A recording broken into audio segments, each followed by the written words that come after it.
Bienvenue sur CamNews 24, un seul titre pour cette première édition grand format de l'année 2016. Les grandes lignes du discours du président de la République à la Nation le 31 décembre 2015. Les premières décisions concernent les prix, la baisse des prix du carburant à la pompe. Retour sur cette adresse du chef de l'État dans ce journal.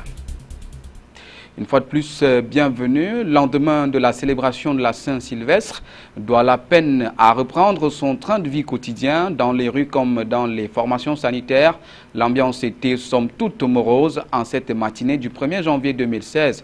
Le constat a été fait par nos reporters Apollinaire Zoubenbon et José Ngongam, par ailleurs, qui ont sillonné quelques artères de la capitale économique. Voici leur reportage. Le réveil n'a pas été du tout facile pour les populations de la capitale économique en ce 1er janvier 2016, lendemain de la célébration de la Saint-Sylvestre. Dans les rues, c'est un calme plat qui règne, malgré quelques présences humaines observées ça et là, et des engins à 2 et à 4 roues qui font entendre leur ronflement.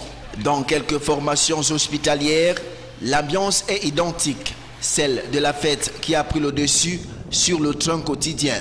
C'est le cas ici, à l'hôpital Akintini de Douala, où aucune information en ce qui concerne les victimes enregistrées dans la nuit du 31 décembre 2015 n'a pu être donnée à cause de l'absence des administrateurs de cet hôpital. L'on apprend néanmoins sous cap que l'hôpital Akintini de Douala, parmi tous ceux que compte la ville, aura eu le privilège d'accueillir le tout premier-né de l'année 2016. Il était alors 24h30. Le président de la République face à la nation pour faire le bilan de l'année 2015 et fixer le cap pour 2016. La synthèse de ce discours, c'est avec Matt Ndene. Paul Biya, président de la République, dans un ton de dynamisme économique au cours de son adresse à la nation camerounaise ce 31 décembre 2015. Comme un Père Noël, deux annonces majeures pour entamer l'année 2016. La baisse du prix du carburant et le relèvement des allocations familiales pour les personnels de la fonction publique. J'ai prescrit au gouvernement une mesure significative. Revoir à la baisse les prix du carburant à la pompe et revoir à la hausse le montant des allocations familiales versées aux travailleurs. Pour encadrer le processus d'émergence en cours au Cameroun, Paul Biya appelle à l'ardeur, à l'inventivité et au respect de l'obligation des résultats. Une interpellation formulée à l'endroit du gouvernement. L'administration est un indispensable instrument régalien au service de l'État et de l'intérêt général. Elle est pourtant régulièrement pointée du doigt par les usagers et par nos partenaires au développement. Les conclusions récentes de la mission d'évaluation du FMI dans notre pays, les derniers rapports respectifs du Doing Business et du Cameroun Investment Forum ou encore de la CONAC sont particulièrement illustratifs à cet égard.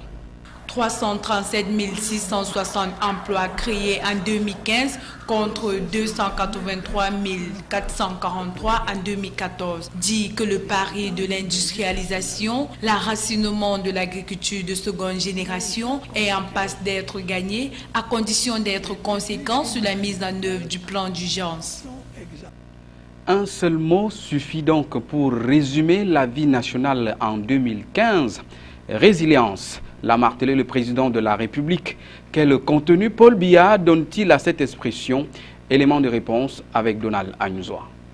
Résilience, la capacité d'un système à absorber une perturbation, à se réorganiser et à continuer de fonctionner de la même manière qu'avant la survenance de cette perturbation. La menace sécuritaire avec la secte islamiste Boko Haram et la conjoncture économique mondiale ont fait du Cameroun un pays debout malgré tout. Dans son discours de fin d'année, Paul Biya résume la vie nationale en 2015 en cette expression résilience.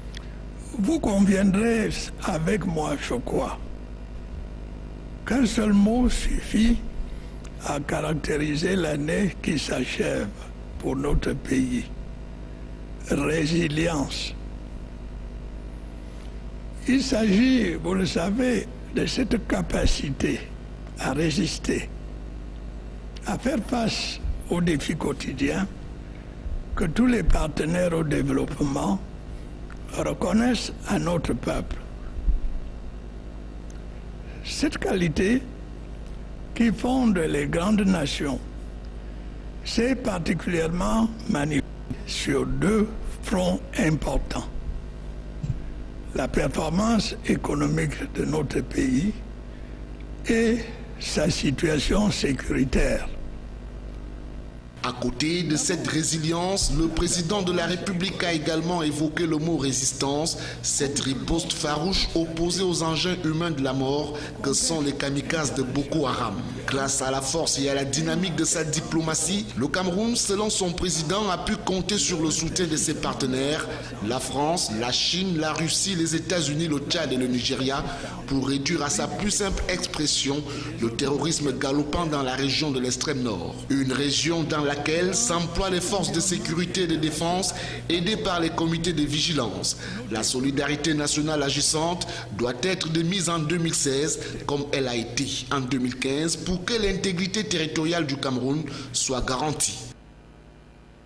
Information en bref, suite au discours du président de la République Paul Biya à la nation camerounaise, le ministre du Commerce Luc Magloire Mbarga Tangana, par ailleurs président du conseil d'administration de la Caisse de stabilisation des prix des hydrocarbures, en abrégé CSPH, a publié un communiqué indiquant les montants retranchés sur les prix des produits pétroliers, soit 20 francs CFA pour le litre de super, 25 francs pour le litre de gasoil. Il a par la suite donné des instructions fermes à l'ensemble des opérateurs du secteur pétrolier afin que les nouveaux prix ainsi arrêtés soient d'application rigoureuse sur tout le triangle national à compter de la date du 1er janvier 2016. La tradition a une fois été respectée. Ce 31 décembre 2015, on l'a dit, le président de la République, à travers son discours de fin d'année, a dressé le bilan de la vie au Cameroun en 2015 avec un accent sur les perspectives de l'année 2016.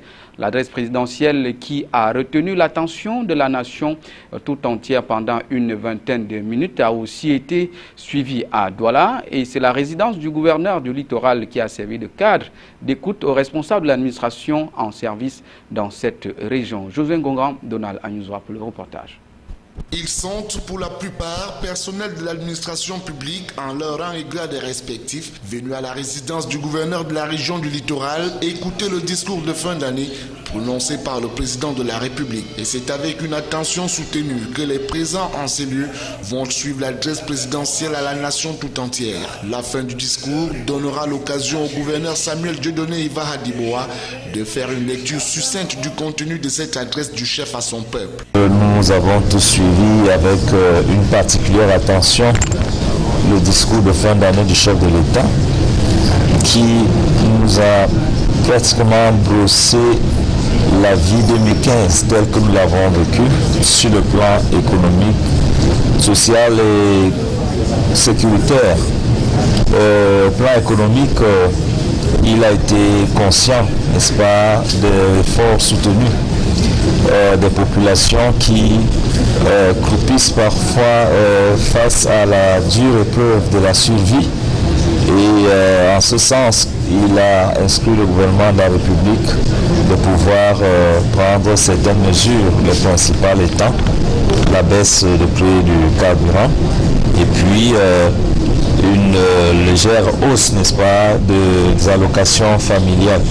Un ensemble de mesures saluées par le patron de la région du littoral. Nous saluons ces mesures très courageuses du chef de l'État, malgré le contexte difficile que nous connaissons. Les économies ont été assez éprouvées avec la rude bataille contre Boko Haram à l'extrême nord. L'interpellation du chef de l'État faite à l'administration ne laissera pas le gouverneur indifférent, lui qui fait partie du cercle très restreint des administrateurs en charge des régions. Nous sommes tous interpellés afin de pouvoir avoir une administration citoyenne, une administration déterminée à travailler malgré les conditions difficiles et surtout que la lutte, n'est-ce pas, contre la corruption puisse continuer, que nous puissions briller par des exemples. Il ne reste qu'à attendre la mise en application des mesures édictées par le président de la République. C'est ici que s'achève donc cette édition du journal. Merci de votre aimable attention. Sachez que l'information continue sur CamNews 24 et sur le site www.camnews24.net. Mesdames, Messieurs, bien le bonsoir.